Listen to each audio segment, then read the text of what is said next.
Hello, welcome to the next episode of Draftbit Office Hours, starring Rahul Shukla, Brian Larson, and me, Tim Grace, from the Draftbit team. We are there's no theme music, no good walk-up song for us. Maybe that's the next level. We need some theme music. I love that. We pay someone to record an office hours specific theme song for us. Joanne. Oh, that's right, Joanne. That would make total sense given your app. Joanne is volunteering to make it for us. Love it. We will take you up on that offer. Well, we got a number of people here with us today. Thanks for joining. Our goal is to answer your questions live. And so there's an Ask a Question tab at the bottom. I would suggest if you have a specific question to try to put it in there versus in the chat. It just makes it easier for us to keep track of them and respond to your questions as we go. And so feel free to start queuing up some questions in there. And if we run out of questions that you guys have live today, then we'll just dive into the community forum and see if there's some stuff that we haven't got to or are interested in, kind of talking about live here for the next hour.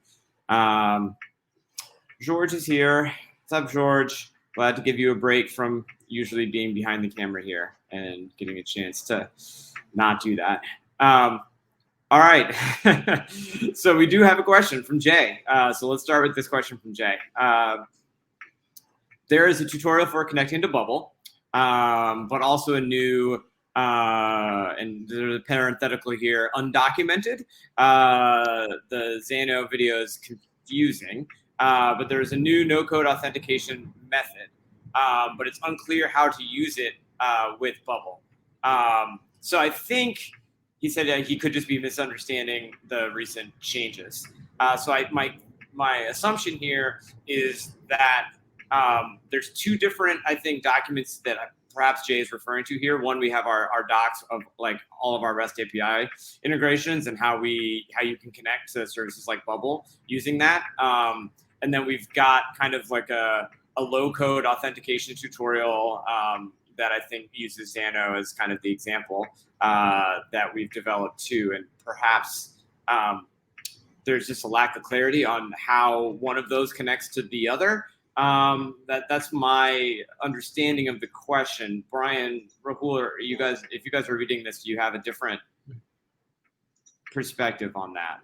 Yeah, I would say I don't fully understand. Jay, can you add some clarity of what you're trying to understand? Are you trying to ask how do you build authentication flow with Bubble, or what are you struggling with? Basically, okay. I don't think we have a guide specifically written for using Bubble as the authentication source, but nothing fundamentally should be preventing that from happening. You should be able to set up an endpoint in your Bubble app, or a couple endpoints in your Bubbles app to be able to, send the password or email and password or whatever you use and retrieve kind of the user's token that you use in your API. I think we'd be happy to put that into our list of requests to create a guide for it. But I think outside of that, I think you'd have to try it and see where you run into issues and let us know where you run into a specific issue, or if there is a specific issue, what is the specific issue? Yeah, I mean, Jay, you reference kind of recent changes, and I'm just kind of curious, if there are specific changes that you were referring to there. We definitely make changes to the product on a pretty rapid basis. So for everyone watching, just so you guys know behind the scenes, we are rolling out some decent sized changes to how we create API endpoints and services inside of Draftbit, which will enable a lot of cool, awesome stuff that has led us to change a few things here and there. But everything, we removed the parse JSON function the other day. So if you see that in a tutorial or a guide, we are still going through and updating all those old tutorials and guides. But you shouldn't need it anymore. Assuming that your API endpoint returns JSON, we've kind of just built in the parsing of JSON. So you just don't need that step anymore, but everything else should still work kind of as intended. And if it's not, obviously bring it up and we'll treat it as a bug. Certainly. And just to add to like Brian's point there, like the updates that we are making have made the process simpler.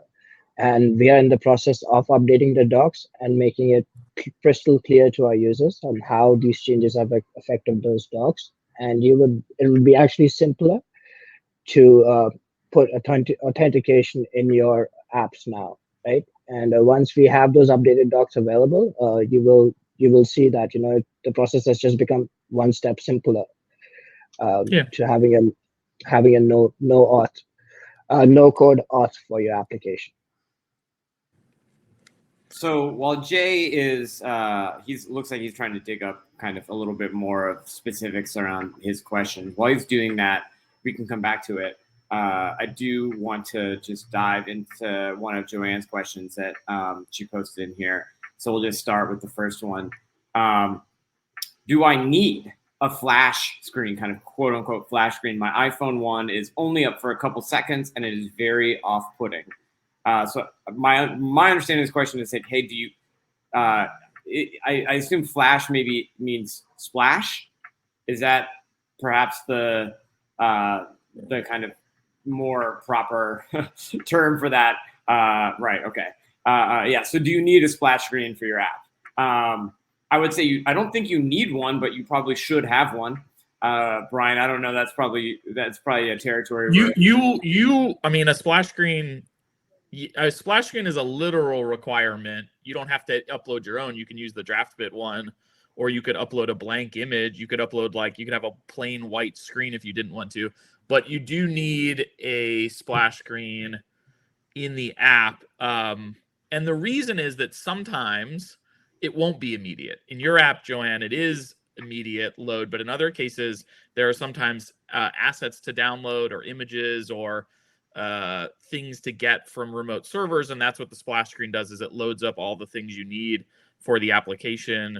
I think I saw your community post about this, and yeah, I mean, I think if it's sort of jarring for users because it happens so quickly, I think what I would personally do is I would, in that scenario, you had this idea of creating kind of a starting screen, which I think is not a bad idea. And I think you could certainly do. I would have both. I would have a splash screen. You'd have to have a splash screen, but then I would have a loading screen that kind of is your first landing screen or whatever.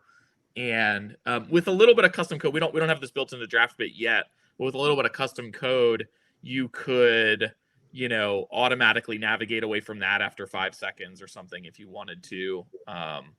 Yeah, I mean, I think it depends on if you don't want that experience, then I think just a kind of a very lightly designed loading one would work too, So the other thing that people do, this is outside of Draft, but the other thing people do is they this is a little bit of a trick, but you can actually essentially make a splash screen that looks like the screen that a user will be seeing when they load in.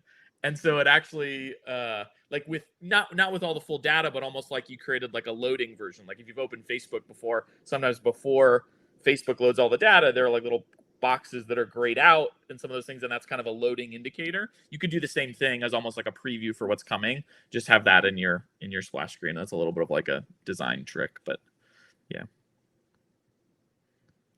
Yep. Cool. Thanks, Joanne. That was a good question. And thanks, Brian. That was a thoughtful answer. Here's a good question from Joanne. How do you get around the 100 record limit for retrieving records from Airtable?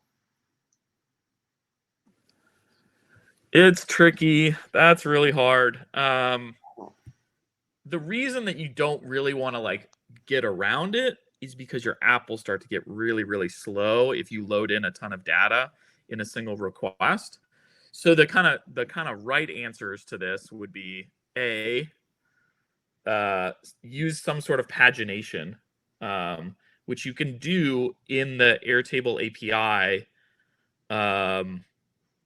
They have it's not called pagination. It's called I forget what it's called, but there is some. If you go look at the Airtable API docs, there will be a way to kind of like get successive sets of records.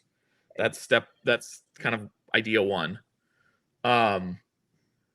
Idea two would be to use a custom component that successively loads things. Like if you're trying to load a big list of items, you could. There are some React Native components. Again, we don't have this built into Jigsaw yet, but like there are some React Native packages out there that let you do like a kind of infinite scroll, and that when you reach some threshold, it does another API request to get more records to kind of fill up that infinite scroll. That would be kind of a second way, would require some custom code. The third, which is maybe not an answer, but I'm going to say it anyways because I want to help. Is don't try to get around the API requirement, but think about like, why is there 100 record limit, and how can we change the application actually in a way? Because like, here's the thing: 100 records is a lot for a user to look through, right? And so one of the things whenever I hear like we've had users that are like, I want to display 12,000 records on a page, like your users don't want that. I would be willing to bet because looking through 12,000 things is really hard for humans. And so I think that's almost the third answer, which again is a hard answer, but is I would take this almost as a design question of like, how can we design around the limitation? The fourth maybe ultimate answer is if you really want to get around this, is like you probably have to switch to a different backend. Certainly if you used something like Xano or another API service, you could load as many records as you want, even if it was a bad idea to do it. You could do it. Joanne, you can. I see in your chat you saying the records always come up in the same order. Oh, did my camera freeze? Froze on my end. No, you're good. No, you're the good. records always come up in the same order. You can change the sorting of the records, and you can search through Airtable records as well using the API. And I think we have a tutorial about searching and sorting somewhere. And if we don't, we should create one in Airtable. But that is a good way to get around the like things always look the same. Yeah, I agree. That's kind of frustrating, but yeah. By the way, your point, Brian, about pagination, I think the way that Airtable handles it is they have something called like fetch next page in their API, and I think that's the mode that you were talking about earlier. So if you just Google around, Joanne, there's definitely, and start looking at the Airtable API docs, there are definitely some examples of how basically like Airtable just sets up the pagination, like anything more than 100 records, like they just automatically set up pagination. So you just use that kind of fetch next page command to like get it to grab the subsequent pages that you want potentially to show. But I think Brian's point is the correct one, which is like is the best user experience to have 100 records. I have another idea for you, Joanne, just that's worth thinking about. One of the nice things about Airtable is that you can actually control on the other side. You can control an Airtable. So one thing you could do is if this is a screen where you want people to discover music, or like, if this is discovery context and you want people to see different things or recently updated or newly added or whatever, create a view inside of Airtable and use that view when you pull data into Draftbit. And so you could create a view in Airtable, just as an example, that would randomly sort things or that would show the last 20 open songs or the last 20 added. And then you just use that view inside your thing. And then you can, whenever you want, go into Airtable and change that however you want without having to change any code inside of Draftbit, right? So you could, some people, like if you think about like the Apple App Store, they have the App Store, but they also have the editorial section where they curate what people are seeing. Like, here's a recommended app for this week. You could certainly have like a curated section of your app that you manually curate using an Airtable view, and that would add, that's another way to think about it. You can do it algorithmically too, of course, inside of Airtable, but you could also do it manually. So hopefully that's helpful. We love Airtable. Lots of good, lots of good Airtable hackery being discussed. All right. One more from Joanne. I am battling with publishing to my Google Play Store because the documentation on getting a Google Service account does not match what I see in my Google Play account. Yeah, like this is one. I mean, like we've definitely been, we've seen your community post on this one. I feel like George is probably the best person at Draftbit to answer questions about trying to get things published to the Google Play Store. I'm unclear that whether the three of us can really provide a whole lot of direction to you on that one. But Joanne, are you saying that the Draftbit tutorial on how to put things into the Google Play Store is incorrect? Or I don't think so. Yeah, no, she's saying the Xano one. Yeah, we don't really have our own documentation for this, so it has to be something that's not ours. It's probably just been recently changed, frankly. So I think it's something for us to go look at, and we can also let the Expo team know that their docs are out of date. But is it something we are, like, to Tim's point, like we have to get sort of caught up on the Google Play Store. So I think we will help figure this out. It may take us a couple days or a week or so, but we are going to try to figure out how we can help with this. So, Yeah. So, like everyone at Draftbit, the answer is wait for George. But I mean, I think we clearly have a lot more. We spend a lot more energy on iOS, publishing and that workflow and documentation. So we have work to do to better understand and document on the Google Play side. So stay tuned for that. So Jay, thanks. So I found the tutorial that Jay was looking for. This was a post from Donald about 6 months ago on specific auth with Bubble. And I have not spent time going deep into this tutorial, but because it was 7 months ago, my guess is some things have changed. And that is, and so, Jay, your question about like, hey, I think some recent changes like may have, may be different from this tutorial. That's almost certainly the case.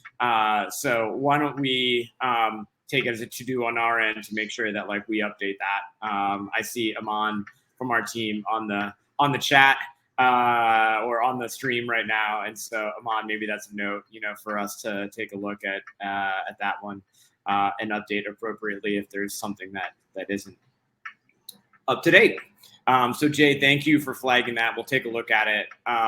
If you want, Jay, just to keep us accountable on this, like if you want to create a post in our community that just kind of says like, hey, this is where I'm kind of getting stuck, and like, this tutorial like is kind of off in these ways, just to hold us accountable.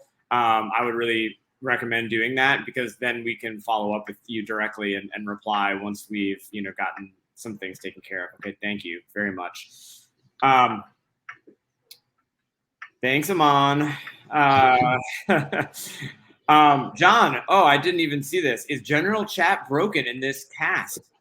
No.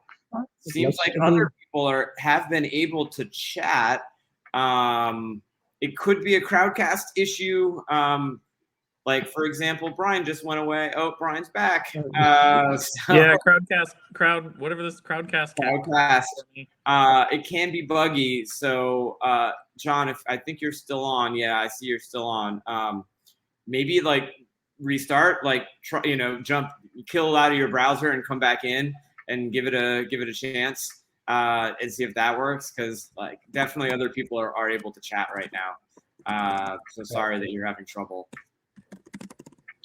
Joanne, where can I send the music samples? Love it. I mean, you know how to reach us. You can. I'll just volunteer. You can send it to me. You can send it to tim@draftbit.com, and I'll be the resident, music, like the producer of the office hour soundtrack, I suppose, if that's the best way. All right, John, you got your chat fixed. Awesome. That's great to see. Thanks for bearing with us.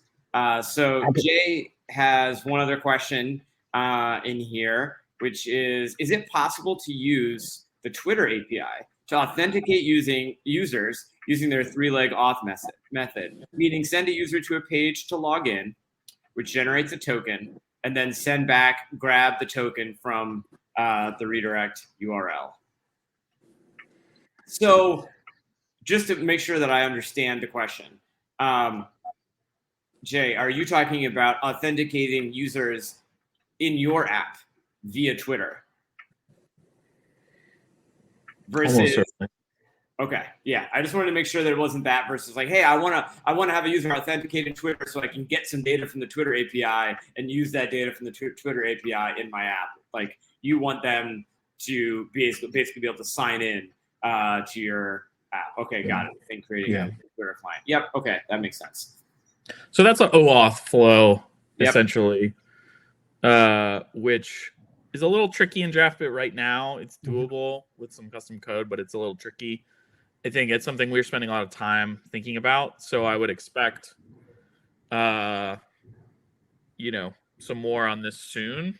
I think George is thinking about running a little pilot with some users. So if you're interested in that, maybe ping George. And again, it's doable, but it's pretty tricky right now. So I think, but in the near future, we want to enable OAuth for a bunch of things. So I think hopefully not right.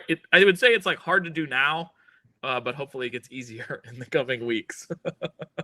Maybe the best answer for that, unfortunately. Ooh, I see that you posted about this a month ago, Jay. So thank you. And yeah, so basically, to Brian's point, like we don't have anything built into Draftbit to do OAuth. And there's kind of like a back and forth in the community post that you made before where George was kind of addressing that. But we have gotten it working in custom code. Like George has made OAuth flows work in Draftbit. So it sounds like the auth guide that he posted in this thread to you wasn't something that you could particularly make sense of. So we'll make a note of like when we do kind of publish a more definitive guide to OAuth, that will try to be as clear as possible on the implementation there. So as Brian said, stay tuned, but definitely noting the request. Right. Jay, I'm good at following up. That's good. I'm glad. We want people to follow up. That is definitely, we want people to hold us accountable, for our product and the service that we provide you guys. All right, one more from Joanne. I sometimes need to copy my app so I can use it as a base for the next app. What is the best way to do this? Well, app duplication is hard. Is that the best answer? I think this is feature flagged right now, right? We used to have app duplication. It used to be a thing. Like, I'm just concerned, like, is it in one of our pro plans that we have this option that you can actually clone your application? No, I think it's feature flagged right now. Yeah. So we used to have it, and so my understanding is that because app duplication is difficult, especially when you have custom code and data, connected to that app, that when we had support for this and we had folks duplicating relatively complex apps, things were breaking in that process because of some of those complexities. So it was hard to support on our end because of that. And so we decided to pull it behind a feature flag for the time being and not expose it to users while we made it, more reliably functional, essentially. That's George said it caused problems and was removed. Correct. That is the answer to that question. I don't. I mean, Brian, unless you have more insight into this than I do, I don't really have a great sense for when we might reintroduce it.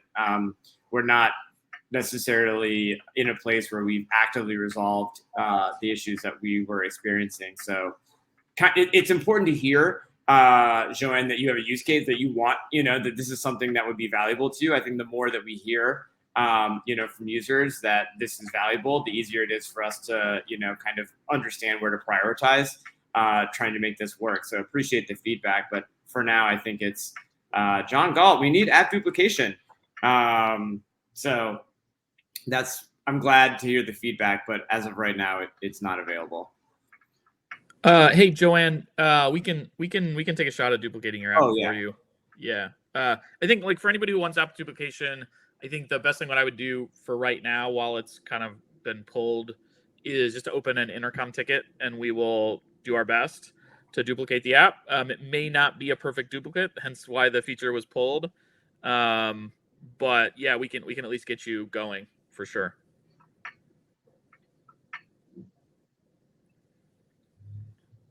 I'm also noting John's point. We also need to be able to send pages between our apps. Yes, we in fact had a really good, lively conversation about that in last Tuesday's office hours.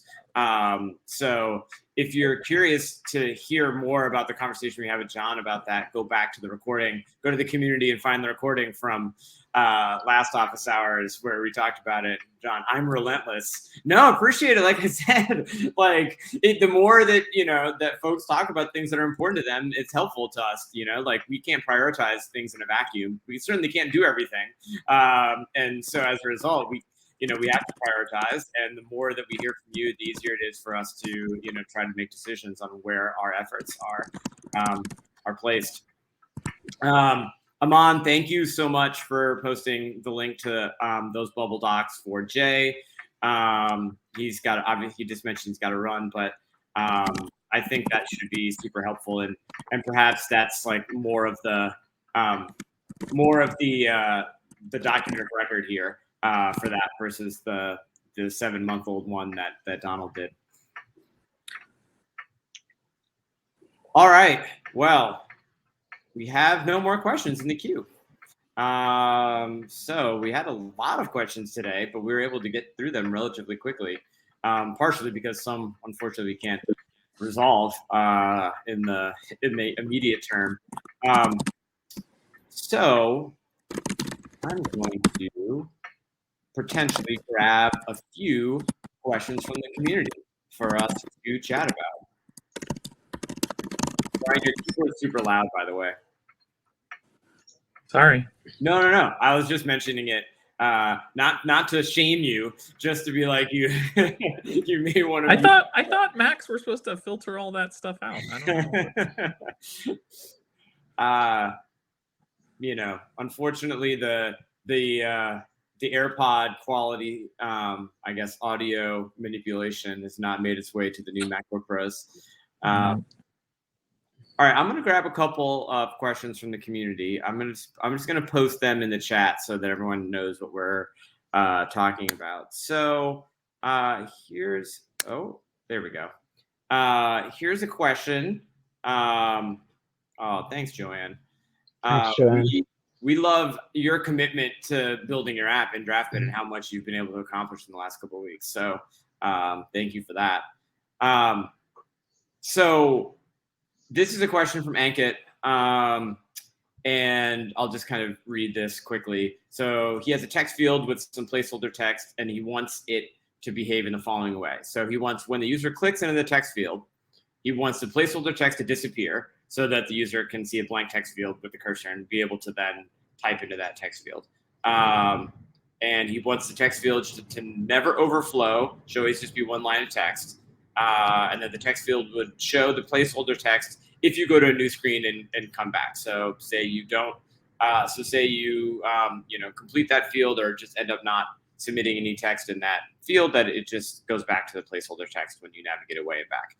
And then the text field should clear if the user leaves focus of the text field and then comes back.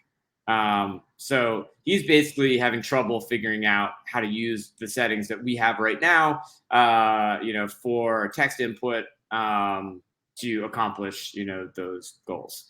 So that's basically where things stand. So Rahul, sounds like you want to potentially dive in on that one. Yeah, sure, certainly, Tim. So basically, I had a look at this in my own time, and what I figured out, like most of the things can be like the text field component is really powerful in itself. Like we give a lot of options there to customize things. Most of the requirements that he has posted can be done by the text field itself. Like there are certain advanced options which automatically, for instance, like if the user clicks on the text field again, we have an option there that the data in the text field will be deleted and it will be a blank screen there. The only part that I wasn't able to figure out in this one was the placeholder text. So currently how the placeholder text works is once you click on the text field, the placeholder text is still there. As soon as you start typing anything in it, the placeholder text will disappear. For this, and in Ankit's case, what he wants is the placeholder text to disappear as soon as he clicks on the text field.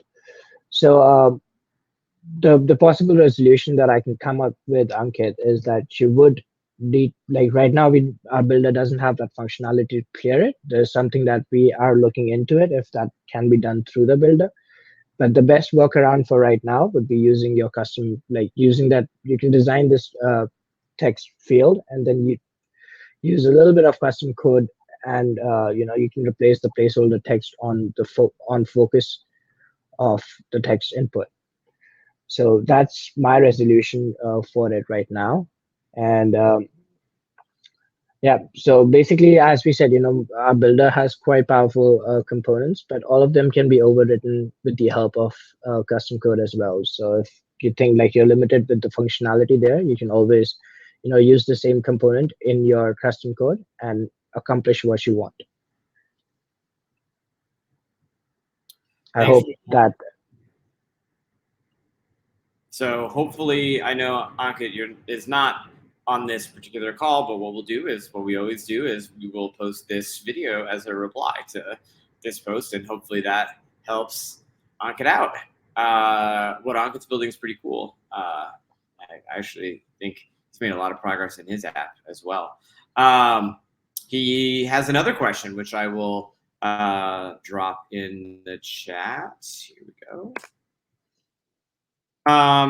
I'll just quickly summarize this. So on some screens, he has labels that compute time difference. So basically it tells you that, something is starting or ending in a certain number of minutes. And that these labels are always correct when the user first navigates to the screen, but they don't regularly refresh if the user stays on that screen. So he's basically looking for, some sort of way to refresh on, some regular interval a screen if the user is kind of persistent on that screen, because he's using this custom timer component to accomplish this right now. So for him, this kind of regular refreshing is fairly critical for his app.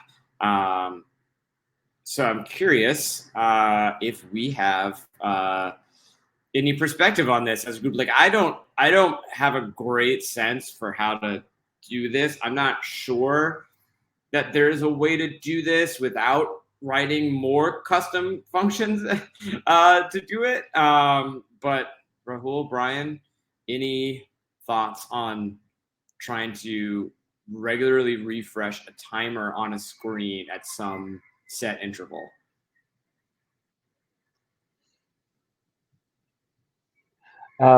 So like Brian, currently, yeah, I'm sorry, go ahead. The timer's already custom code, right? Yes, his particular timer is a component that he's imported, correct. And wait, so the timer is obviously running. What needs to be refreshed? So essentially, the idea is that this is how I understand it, is that when the screen first loads, the timer is basically able to accurately say, hey, this thing starts in 30 minutes, or this thing ends in 5 minutes. But once they navigate to the screen, that like that timer no longer stays accurate. Like that, like, hey, ends in 5 minutes doesn't keep decrementing, correctly on the screen. That's how I understand what he wrote. So he's looking for a way to try to keep that in sync, essentially. Interesting. I know that like some of the stuff we're doing with data will make data-driven refreshing, like going to a page and coming back and whatever, will all be sort of automatic based on some of the new data stuff that we're doing with React Query. I don't have a sense of how it impacts custom code or sort of custom functions. In general, I think I'm stretching here. This is a little bit of a stretch, but like my sense is that you navigate away from the page and then comes back. The page actually hasn't been unloaded, and so that's why it's still stored in memory on the device. And so when you come back to it, that's why things aren't getting refreshed. You could certainly force a screen refresh, again, using some custom code. Right. I'm not sure what command you would need to do to force the whole screen to refresh, but I'm sure it's possible. If I read in between the lines, I think what he's also requesting is if there is an inbuilt component that can be created, which would act as a timer on the screen, so he doesn't have to use that custom code every time to have a timer on each of his screens. Because for more context, I think his application has to do with a gaming app. So usually gaming apps require, some sort of a timing interval to do things. So that's actually a very good suggestion. If we could, maybe, a lot of people would have a benefit of, using a pre-built timer component on their applications. Maybe we can raise this question in our in our team meeting and say if that's a possibility that we can come up with a inbuilt component that does time for you on the app. If that would help our users as well. Yeah, there's a lot of nuance here, unfortunately, in that you can force a screen to refresh using navigation, for example. So again, we haven't built some of this in, but you could create a custom button, on the page where you were, like, if you navigate from page to another page on page 2, and you wanted to go back to page 1 and have it refresh, you could create a custom button that when it navigated, it reset the navigation stack or reset that page, and that would reload it. But there's a lot of nuance around what specifically needs to happen that I think we're missing around some of this, and I think I think this is probably only possible with custom code, almost certainly. So I think in that realm it's tricky. I think because I think we need to know a lot more information, frankly, to like really provide a concrete answer. And as everyone knows, like, it's really hard for us to write custom code for very specific situations, because it's like, it's really tricky, right? Like it becomes software development for that, and it's not really a Draftbit product question, unfortunately. Yeah. I think that's what I was trying to parse here, is how much of this was a Draftbit product question versus how much was just having to go deeper down the world of, writing more custom functions to support the custom component that Ankit has imported here. And it feels like it is, deeper down the custom code rabbit hole. So I would probably, this one is probably better suited to even be in our custom code forum, versus just in the general ask for help. Because and I would encourage anyone who's listening, like, posting stuff in the specific custom code forum is when you're reasonably sure that there's not a way to do it in Draftbit, is the best way to try to get a response, because we actually do have a number of users who also engage in that section, who are trying different things too. And I think other users trying to do this stuff is the best way to learn, because as Draftbit team, we're mostly focused on how we can make the Draftbit product, grow and be successful, and less about supporting idiosyncratic custom code use cases. So I know John, who's on this stream, and there's a handful of others who do a good job answering people's questions in that custom code section. So would absolutely encourage people to take use of that. Speaking of John, he has a question that he posted here in the stream. This is interesting. He successfully uploaded an audio asset file by renaming it to JPEG, which is interesting, but was unable to use that file with Expo Audio. Would Expo prevent the use of an audio asset because its file extension isn't an audio file extension? Perhaps. Feels like I don't know if I have a better answer than that. It seems like a thing that I could see Expo doing. I mean, it isn't really the correct file extension, but I don't. That's a complete speculation on my part. Brian, it's less like someone making a decision, and it's more like, like you kind of knowingly broke the system, and then you're asking, why is it broken? It's like, I put macaroni in my dishwasher and it didn't clean the macaroni correctly. Like, these are two different things. Unfortunately, we would like to support uploading audio and video assets into Draftbit to be bundled as assets, by the way. The reason we don't, just to be super clear, is that those assets get compiled with the application as they get it. And so imagine someone uploading a couple videos that are 500 megabytes each. Well, then each time you needed to refresh and run your app in Expo, you would have to upload all of that, and that gets really, really crazy. As you can imagine, like, it would really slow things down and cause a lot of problems. So we really do recommend people use remote assets like audio, video, and there is a way, once you get your once you had your app completely finished, there is a way to then switch that remote reference. So when you're doing code export right before you were to publish into the App Store, then it'd be very easy to make one change and drop that file in right before publishing. But you don't want to do that inside of Draftbit, because then again, it has to be uploaded every time. And that's why we don't have generic support for audio and video yet, is we kind of haven't figured out how to do that. And likely what we would do, frankly, is just upload it to S3 and load it remotely as well, because it's just too taxing to be bundling those files directly. And so it's one of those things. But I think, again, like John, I think to answer your question, like, I think you could certainly use a remote asset for now. And then when you're ready to put your app in the App Store, you can do kind of a little switcheroo at the last minute, and we'd be happy to help you, kind of show you how to do that switcheroo at the last minute. But like, yeah. And yeah, it's not about your specific file being small. That totally makes sense. I'm saying why we haven't supported generically uploading audio and video assets is because the more people do that manually, the more that their apps will really run progressively slow because of the way that we compile applications on the fly inside of Draftbit.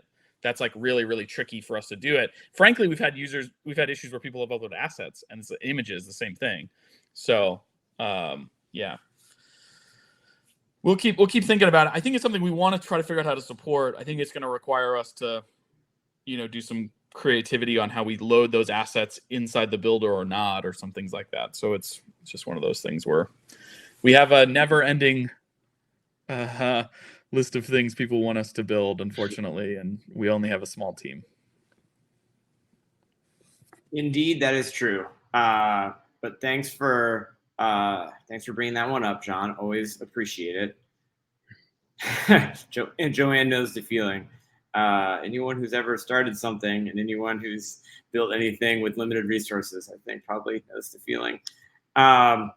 So I'm going to grab another one from community and I'm going to post it here. And I know this one, essentially this is a question from Steve Wright, who's been in these streams in the past. And he essentially had his Xano auth working, and then he didn't.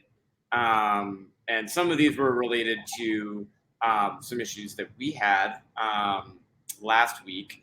But Rahul, I believe you are working on some sort of content here related to Xano Auth. So I thought this would be a good opportunity to have you talk about that. Certainly, Tim. Thank you. And first of all, I would like to apologize to users who are facing this problem. There was a slight bug when we initially launched this update in our system, and then the bug was resolved right away after like 40 minutes or something. So most of the users' applications were working fine after that. And in the case of Steve's app, what's happening is like he has followed the documentation correctly of the things that were happening before this update was launched, right? So after this update, as we mentioned before as well, right, we have made things easier for the user. And I am creating a small video for our users here just to, showcase what has changed. So not much has changed. A very small step has changed. And it has made authentication again a little bit more easier than what it was before. If you guys want, what I can do is I can share my screen with you all and showcase the app that I have built for the custom sign up function. Like again, it's a work in progress. I have built a sign up for it. If you guys want, I can go ahead and demonstrate that to you. We have not done a fun screen share during this office hours, so now's the time. Okay, just bear with me a couple of minutes and let me just set this up. This is where we need some hold music provided by Joanne to play while Rahul gets his screen share set up. I would try to sing for you, but one, I'm not as vocally talented as George, and two, I don't really have a tune in my head at the moment. If only I were French, everything just sounds better. Definitely. This American accent is just not very pleasant to the ears compared to the vocal stylings of Georges Duverger. Okay, so I have this set up now. Just want to start sharing my screen with everyone.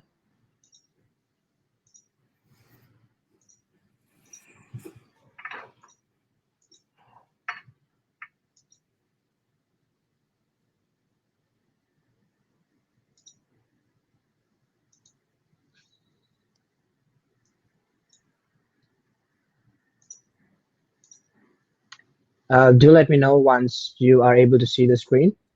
We got it. Okay, perfect. So I'll just explain the chain of actions first and what has changed from the update, right? So again, this is a very simple and a basic application. I'm trying to make it look a little bit prettier before I create an official video for this. In this screen, I have a simple sign up screen where a user signs up to a Xano backend. And this button is where all the action happens, right? So once a user clicks this button, there's a certain set of commands which are run, and I will explain those commands here. So the first command is the command that is an API request that we do to the Xano endpoint, right? The sign up endpoint that we create in Xano. And in this app, what I'm doing is basically just that. I'm doing a sign up request. I'm sending these 3 fields to the Xano backend, and whatever I get back is a sign up response. So with that sign up response, usually what people used to do was they used to have a action here in which they would parse the JSON, right? And that's what we have changed. We don't need that anymore, right? Because the response that we are getting back now is a JSON response. So what my next step here is I extract the key. The key means the auth token that's just that Xano responds with on a successful signup, right? So this is the auth token that I get. And my next step is, so this is a error tracking step, in case if there was an error while you were signing up, I extract a message from the response. So hey, Rahul. Can you zoom your screen just a little bit so it's easier for folks to see? Sure. Is that better? Yeah, that's much better. Thank you. Okay, perfect. If you want, I can go over the steps again. No, I think you can keep going. It's fine. I just wanted to make sure that moving forward it was easier. John also mentioned it. Oh, okay. Thanks, John. So again, so what we do here, this is an error checking step, right? So in case like the sign up didn't went exactly the way it was supposed to, the server responds with an error message. So this is where I'm taking out that message here. Like I can show that to the user when, when you try, I will showcase that as well. So the next step is I set that message as an error response, right? So my app knows that, okay, there was an error, it did not go through well, right? You can disregard this custom function. This was just a debug step to check if everything was working right. And if people want, this is a really handy thing that they can do in their applications as well, right? Just write a small custom function to showcase what's happening in the background. And then I have a error message here. So to showcase to the users, like, what error the server has sent back.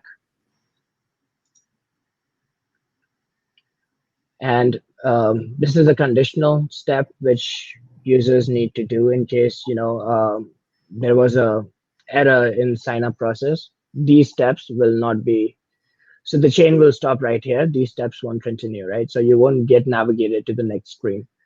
Let me just do a quick demo of what I want to showcase here. So my point being, like, this is what has changed, right? So you just basically have to remove that one step of parsing JSON, and you can directly now extract the keys from the response. So let me just do a little test here.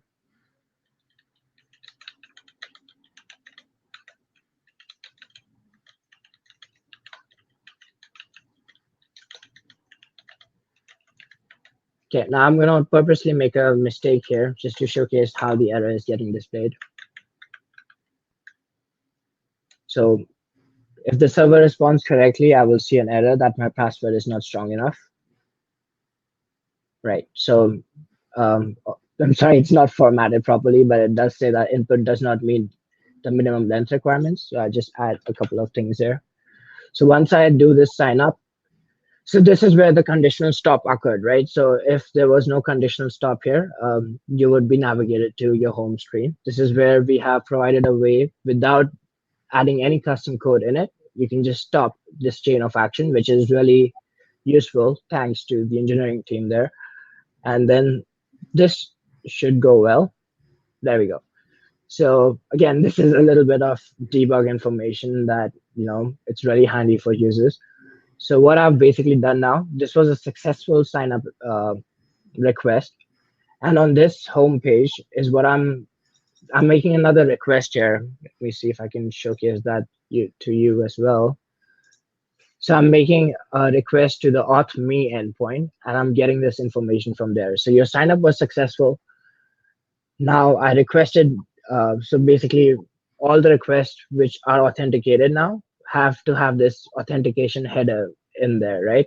So this is me showcasing how I'm using that new authentication header and getting the response back from the user. And I get the username Draftbit. And again, this was my attempt to showcase to everyone that you can do this in Draftbit without either going to any part of custom code or anywhere. So this is all done through the Draftbit UI, and that's basically what I wanted to showcase. I hope Steve was there too, because I've been trying to help him as well. So if he could have a look at this, maybe that would be helpful for him as well. So I hope that was helpful. It was. Thanks for going through that. We can use that. Steve was not on the stream, but we can definitely post this as a comment to his community post, and hopefully that unblocks him a little bit, and him and other users. Cool. All right. Well, we don't have any more questions, and we are basically at the end of our time. So I think we can probably wrap up for this Tuesday. Thanks again to everybody who participated. We had a lot of good chat and stream involvement through especially the first half of today. So appreciate everybody. Appreciate you, John. Thank you. And George will be back on Thursday with another installment of Draftbit Office Hours. Thanks again, everybody. See ya. Thank you.